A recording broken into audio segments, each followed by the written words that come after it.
Salut, c'est Juju et bienvenue dans Coding Time.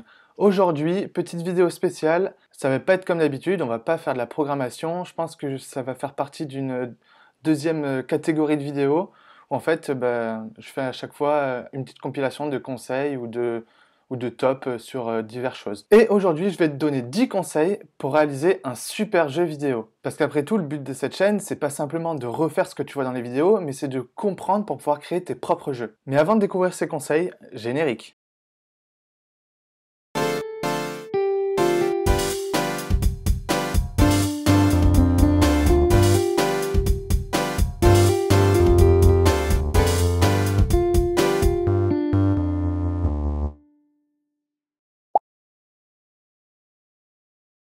Planifier la réalisation de ton projet.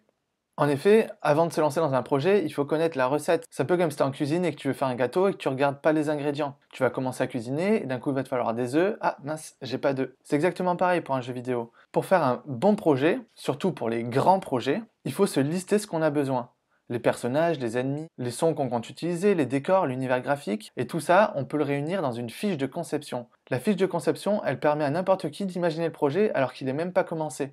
Concrètement, sur une fiche de conception, outre tous les éléments dont tu vas avoir besoin, tu peux faire des petits croquis des différents niveaux, imaginer déjà tes personnages si tu comptes les dessiner, expliquer la règle du jeu, le système de score, de points, si tu as mis des bonus, s'il y a des passages secrets, s'il y a des codes pour tricher. Bref, tout ça, c'est le point de départ de ton projet. Pendant que tu codes, il faut que ton code soit clair et soit propre. C'est pour ça que je t'invite à l'étiqueter. Évidemment, ton projet peut fonctionner si tu n'étiquettes pas tes codes et s'ils sont rangés n'importe comment. Le truc, c'est qu'il ne faut pas oublier de prendre en compte la plateforme. Et en l'occurrence, si tu es sur Scratch, c'est une plateforme de partage. Il peut y avoir beaucoup de gens qui prennent plaisir à jouer à ton jeu, mais il y a aussi une partie de la communauté qui adore faire des remixes, c'est-à-dire réutiliser ton jeu et l'améliorer ou le personnaliser pour que ça corresponde plus à leur goût. Ces personnes, comme toi et moi, c'est des codeurs et des codeuses. Et quand il y a un projet qui nous plaît, qu'on l'ouvre et que le code, on comprend rien, ça démotive et le projet, on a juste envie de l'oublier. C'est pour ça que c'est important de bien étiqueter ses codes et de bien expliquer dans son projet quel code sert à quoi, la base. Ensuite, une fois que tu as codé proprement ton jeu et que tu as étiqueté tous tes codes, mon conseil, c'est de le tester et évidemment d'enlever tous les bugs. Alors, enlever les bugs, c'est pas toujours facile, mais déjà, si tu as bien étiqueté ton code, ce sera beaucoup plus facile parce que pour retrouver les éléments qui bug, c'est plus simple étant donné que le code est bien rangé. S'il y a quelque chose que tu n'arrives pas à débugger, évidemment, tu peux demander conseil à des potes. Ou sinon, tu peux simplement essayer de recoder la fonctionnalité parce qu'il existe des dizaines de façons de coder la même chose. D'ailleurs, si tu es un peu expérimenté en Scratch, tu verras sur les vidéos que j'ai faites qu'il y a des choses que je les ai codées d'une certaine manière, mais qui marcheraient très bien si je les codais d'une autre façon. Et ensuite, dernière règle pour la réalisation du projet, c'est de tester son jeu et surtout le finir. Je pense que c'est une règle d'or super importante de se dire qu'on ne partage pas un jeu qu'on n'a pas réussi à finir. C'est un peu une question de moralité. Des fois, on est tenté de faire un jeu super dur où les gens vont galérer, et c'est cool, on a le droit de faire des jeux comme ça, il y a plein de gens qui aiment, mais par contre, je pense qu'il faut soi-même arriver à terminer son jeu. Bah oui, parce que le problème, c'est que si tu n'arrives pas à terminer ton jeu, ça veut peut-être dire qu'il n'est pas terminable. Et donc du coup, il sera forcément classé dans la catégorie des mauvais jeux. Et j'ai bien dit des mauvais jeux, j'ai pas dit dans la catégorie des jeux rageants. Il y a des jeux qui sont difficiles, qui sont rageants, mais un jeu rageant, on peut le terminer. Alors que si un jeu il est rageant et qu'on ne peut pas le terminer, c'est juste un jeu nul. Et moi, j'aurais pas envie d'y rejouer. Donc, on partage des jeux qu'on a terminés soi-même. Ou alors, on peut assumer. On peut mettre une description en disant qu'on n'a pas réussi à le terminer et de demander à quelqu'un de mettre un commentaire s'il y arrive. Et comme ça, la personne aura testé le jeu pour nous. L'important, c'est de ne pas faire croire qu'un jeu est possible si on ne sait pas s'il est possible. Logique. Un conseil important, c'est de bien penser la cohérence graphique de son jeu. Bah ouais, en fait, quand on joue à un jeu vidéo, souvent il y a un style graphique. Par exemple, c'est du dessin entièrement, ou alors c'est réaliste, ou alors c'est en cartoon. Ça peut être en style manga, enfin, ça peut être le style qu'on veut. Et c'est super important que tu maintiennes cette cohérence sur l'ensemble de ton jeu. Ça permettra de créer un univers immersif et surtout que ça ressemble pas à une sorte de patchwork avec plein de trucs qui viennent de partout. Évidemment, c'est possible de mettre différents styles, mais à ce moment-là, il faut que ce soit fait de façon habile et il faut que ce soit entièrement assumé. Donc ce qui est important avant de commencer son jeu, c'est de savoir ce qu'on va choisir. Est-ce que ça va être vu de dessus, vu sur le côté? Est-ce que c'est en 2D? Est-ce que c'est en 3D? C'est hyper important de bien se caler là-dessus pour éviter que le jeu il pique trop les yeux. Il faut également veiller à respecter les proportions, c'est super important. Par exemple sur Scratch, il faut éviter les personnages qui sont plus hauts que larges. il faut que le personnage soit à peu près carré. Ça facilite plein de choses, ça résout pas mal de problèmes de collision, et surtout si ton personnage il se tourne, il fera la même taille. Et ça peut éviter de se retrouver coincé, comme par exemple dans les jeux de labyrinthe. Même si souvent quand on fait un projet, on a hâte de le terminer, de le tester et de le montrer aux autres, c'est important de bien prendre le temps, de faire les finitions, et que ce soit agréable à voir pour qu'on ait envie de jouer. Autre conseil sur le gameplay.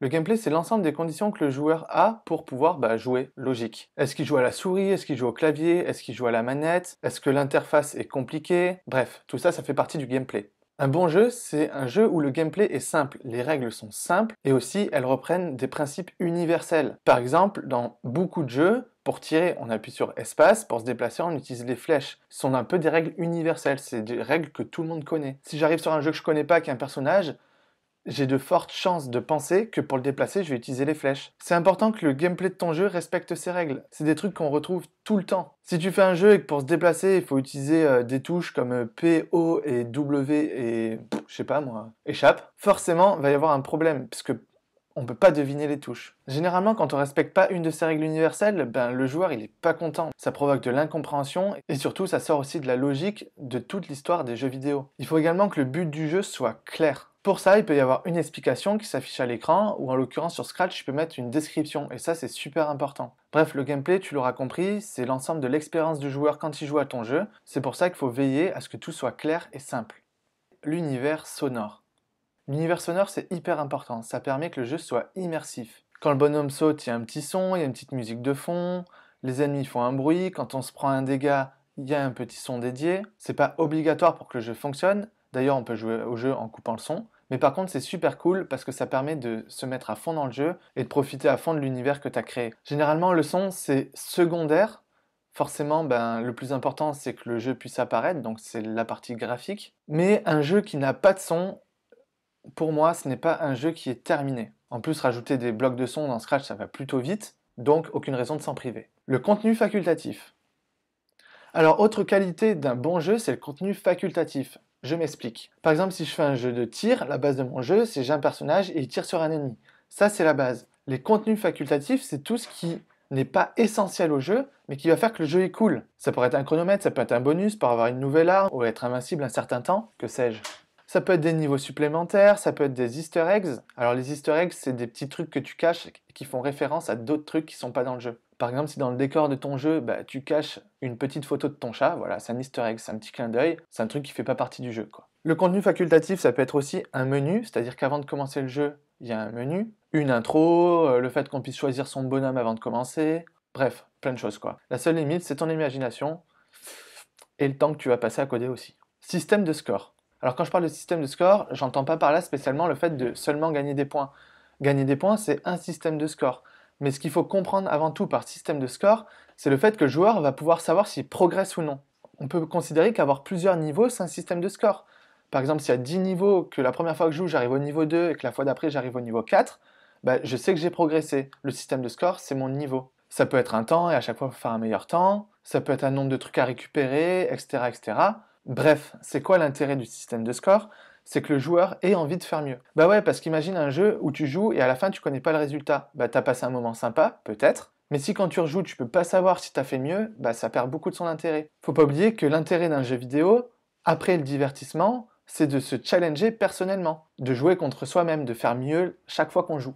Mais le système de score, c'est aussi un vecteur de partage. Par exemple, si tu joues au jeu et que tu as la sensation d'avoir fait un score de malade, tu es susceptible de partager le jeu à des gens que tu connais pour voir s'ils te battent. C'est d'ailleurs un gros vecteur de partage sur les jeux mobiles. On peut voir la liste d'amis et on voit le temps des autres en live. Ça provoque une émulation, c'est-à-dire que les gens en fait se challengent automatiquement les uns les autres, ça fait que le jeu il est joué. D'où l'importance de la mise en place d'un système de score, quel qu'il soit. Respecter le joueur. Ça peut paraître bête, respecter le joueur, on peut se dire que c'est évident, mais tu vas voir que c'est pas toujours fait. Tout d'abord, les règles elles doivent rester les mêmes tout le long du jeu. Si par exemple je commence le jeu et que chaque fois que je prends une étoile j'ai un super pouvoir, c'est hors de question qu'à un moment je prenne une étoile et que je perde une vie. Non, stop, non merci, ça se fait pas. C'est super important que les règles restent tout le temps les mêmes. Un jeu où les règles changent tout le temps, c'est saoulant. Il n'y a aucune raison que les règles changent en cours de jeu. Sauf si tu veux faire des trolls, mais ça on va en reparler dans quelques secondes. Les règles ne doivent pas changer. Elles doivent être clairement expliquées, elles doivent rester les mêmes, Il faut que le joueur il se sente en sécurité et pas qu'il se sente trahi par le jeu. Si tous les niveaux, les règles elles changent, ça va vite être saoulant. Bah déjà, il faut tout réapprendre le jeu à tous les niveaux et ensuite on va perdre et on va avoir la sensation que c'est injuste. Et un truc qu'il faut savoir, c'est que si un joueur a la sensation de perdre injustement, il arrêtera de jouer. En ce qui concerne les trolls, ce qu'il faut savoir, c'est que apprendre aux autres à faire des jeux vidéo,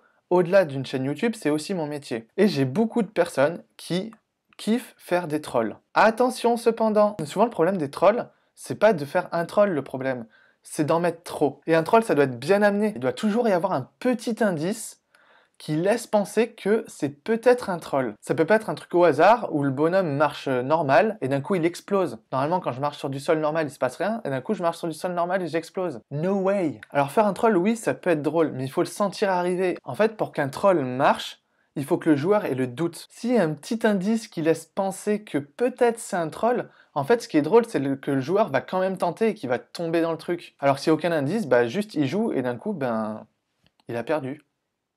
Ouais, voilà. Alors, c'est drôle? L'art du troll, c'est assez subtil à maîtriser, et mon conseil, c'est de ne pas en mettre trop, voire pas du tout. Après, s'il y a des jeux avec des trolls que tu trouves drôles, n'hésite pas à me les partager, je suis super curieux de voir ça. Mais j'en ai pas croisé des masses, pour être honnête. Et enfin, faut prévenir le joueur s'il y a un changement. On a beaucoup parlé des bonus, mais il y a aussi des malus. Si d'un coup je peux juste plus sauter super haut, bah moi le premier truc que je vais penser, c'est que c'est un bug. Bah faut qu'il y ait un truc pour qu'on comprenne qu'on puisse plus sauter super haut. Donc que ce soit pour les bonus, les malus ou aussi les règles, parce qu'il y a des règles qui peuvent changer en cours de jeu, il faut que ce soit signifié. Sinon, c'est de la trahison. Faire une présentation. Faire une présentation de son jeu, c'est super important. Au-delà de la pure présentation, ça nous permet aussi de dévoiler les instructions. Quelles touches j'utilise, qu'est-ce qu'il faut faire, pourquoi. Écrire clairement le but du jeu, mais aussi de choisir une image de présentation. Ce qu'il y a dans la scène sur Scratch au moment où tu enregistres ton projet, c'est ce qu'on verra en vignette pour le jeu. Du coup, tu peux faire semblant de déplacer un bloc pour juste réenregistrer sur la vignette que tu veux. Si possible, à un moment qui donne super envie de jouer au jeu. C'est incroyable le nombre de projets que j'ai vus sur Scratch où il y avait une super vignette ou un super titre et du coup j'avais envie d'y jouer. Je clique dessus, il n'y a aucune instruction. J'essaye quelques touches, ça marche pas, j'essaye d'autres touches, ça marche pas. Au bout de 3 tests, ça me saoule. Je m'en vais, je vais trouver un autre jeu. Et ça c'est dommage, j'ai vu plein de jeux qui avaient l'air super cool, mais j'ai pas envie de passer 3 heures à trouver les touches avant de jouer. Quand je vais sur Scratch pour jouer, j'ai juste envie de jouer. J'ai pas envie de faire un escape game où il faut que je décortique toutes les touches de mon clavier. Donc les instructions sont super importantes, et c'est ce qui fait que quelqu'un va jouer ou pas à ton jeu. En plus, tu peux donner envie encore plus de jouer à ton jeu dans les instructions en mettant une phrase du style ouais, j'ai caché un petit secret, qui c'est qui arrivera à le trouver? Là, on a de suite juste envie de lancer le jeu pour voir si on trouve pas le secret direct. Faut pas oublier, même si tu fais un jeu super, les gens le connaissent pas, donc la présentation, c'est ce qui va leur donner envie de regarder ou pas ton jeu. Donc, c'est super important. Et enfin, ultime et dernier conseil pour faire des super jeux, sûrement le conseil le plus important, c'est jouer à des jeux. Bah ouais, en fait, c'est bête, mais pour faire des super jeux, faut jouer à des jeux. Logique. Bah ouais, parce que jouer à des jeux, c'est tout simple, ça permet de comprendre ce qui nous plaît. Des fois, on tombe sur des très bons jeux, ils nous plaisent, mais il y a ce petit détail qu'on aimerait bien changer. Du coup, si tu crées ton jeu, tu vas pouvoir entièrement reprendre tous les trucs cool que tu as vus dans des jeux et essayer de les assembler pour voir ce que ça donne. Plus tu vas jouer à des jeux, plus tu vas comprendre les différentes mécaniques de jeu, les différents styles de jeu, les différentes manières de faire, etc., etc. Et donc forcément, ça va t'aider à construire ton propre projet. Jouer à des jeux, ça permet aussi de trouver l'inspiration. Des fois, j'ai terriblement envie de coder, de faire un projet de ouf, mais j'ai vraiment pas d'idée. Bah du coup, je me balade sur Scratch, je joue à quelques jeux et je trouve super vite l'inspiration. Bah ouais, il y a des milliers de jeux à disposition gratuitement. Et en plus, je peux aller voir dedans comment c'est fait. Donc c'est trop facile de trouver l'inspiration. S'il y a des éléments graphiques, des sons qui me plaisent, je peux utiliser la technique du sac à dos. C'est cette petite fonctionnalité de Scratch qui fait que tu peux faire glisser des choses et les stocker pour les ressortir plus tard dans tes projets, quoi. Et surtout, jouer à des jeux, ça te permet d'aller découvrir des fonctionnalités que tu connais pas. Par exemple, si tu veux faire de la 3D sur Scratch et que tu sais pas comment faire, eh ben, tu trouves un projet en 3D et tu vas voir dedans comment c'est fait. Bon, pour la 3D, accroche-toi parce que quand même, il y a du niveau, quoi. Mais la 3D, c'était un exemple, quoi, ça marche avec tout. Et ce que je te recommande, c'est que quand tu joues à un jeu, tu essayes de comprendre comment c'est fait et après, tu vas voir le code. Déjà, ça te fait travailler les méninges et en plus, quand tu trouves, bah, t'es super fier, quoi. Et voilà, ce sont tous les précieux conseils que je peux te partager pour faire des super projets. J'espère que cette vidéo, elle va t'aider à réaliser de bons projets. Comme tu l'as sûrement constaté, il y a des trucs qu'on fait plus ou moins instinctivement parce que ça nous paraît logique. Mais en fait, si ça nous paraît logique, c'est parce qu'on a déjà joué à des jeux vidéo.